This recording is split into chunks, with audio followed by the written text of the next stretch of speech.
सोच रहे हो स्किप कर दूं? यही एक्सक्यूज देकर तुमने पिछले 3 साल बर्बाद किए और अगली जॉब इंटरव्यू में भी वही होगा। एक्चुअली अगर 4 मिनट में तुम्हारे दिमाग का असली प्रॉब्लम साफ दिख जाए और वही फिक्स मिले जो साइंस ने प्रूव किया हो, तो पूरी कहानी अपने आप समझ में आ जाती है। प्रॉब्लम टैलेंट का नहीं है, दिमाग के 2 जरूरी हिस्सों के बीच टूटे हुए कनेक्शन का है, और ये ब्रेकेज बनकर निकलता है। So before diving into the solution, let us see how our brain processes language. हमारा दिमाग 2 डिफरेंट सिस्टम्स यूज करता है। एक हिस्सा जो समझने का काम करता है और एक जो बोलने का।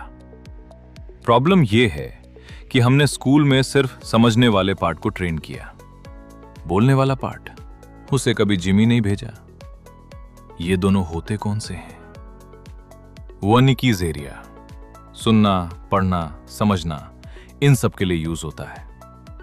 ब्रोकाज एरिया बोलना, सेंटेंसेस बनाना, स्पीच देना, इन सब के लिए।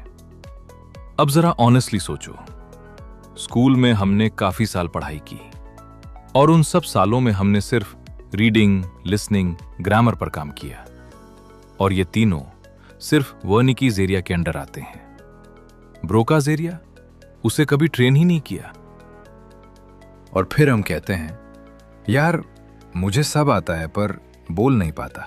साइंस प्रूफ करती है ब्रेन रीवायर होता है कभी भी, किसी भी एज पर। मतलब जो सर्किट अभी हिंदी टू इंग्लिश जा रहा है उसे डायरेक्ट इंग्लिश सर्किट में कन्वर्ट किया जा सकता है। और अब मैं तुम्हें 3 मेथड्स दूंगा, गेम चेंजर है। Method 1, daily self talk 10 minutes. सुबह उठो और बोलो, I woke up at 8, I made tea, I checked my phone. Simple English, loud, alone. यहां क्या हो रहा है? ब्रोकाज एरिया एक्टिवेट हो रहा है विदाउट ट्रांसलेशन। तुम डायरेक्ट इंग्लिश प्रोडक्शन सर्किट बना रहे हो। Method 2, shadowing. इस टेक्निक में तुम्हें सिर्फ कंज्यूम करना है डेटा। इसके लिए you can take any YouTube video that is recorded in English. My high recommendation is to go for any good English podcasts. Sentence सुनो, pause करो, exactly repeat करो, accent, speed, tone, सब कुछ copy. यहाँ mirror neurons activate होते हैं, natural flow absorb होता है। ये ग्रामर स्टडी नहीं है, ये ब्रेन वायरिंग है। Method 3, progressive exposure. Progressive exposure means facing your fear in small, manageable steps until it no longer controls you. English speaking के एग्जाम्पल से ही इसे समझते हैं, फिर इन्हीं तरीकों को अप्लाई करना है। अगर तुम्हें स्ट्रेंजर से इंग्लिश बोलने में डर लगता है, तो सीधा स्टेज पर स्पीच देना गलत स्ट्रैटेजी है। प्रोग्रेसिव एक्सपोजर क्या करेगा? खुद को रिकॉर्ड करो, क्लोज फ्रेंड को वॉइस नोट भेजो, वीडियो कॉल पर इंग्लिश बोलना स्टार्ट करो, अननोन लोगों से शॉर्ट कॉन्वर्सेशन। पब्लिक स्पीकिंग हर स्टेप पर ब्रेन सीखता है, डर धीरे धीरे कम होता है। You have to do the same. तुम्हारा ब्रेन फियर को ग्रेजुअली सेफ समझने लगता है। कॉन्फिडेंस मोटिवेशन से नहीं आती, एक्सपोजर से आती है।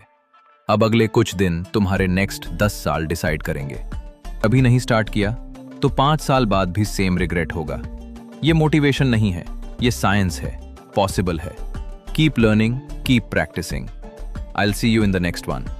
And if you're serious about fixing your English conversation, the exact daily system is in this video.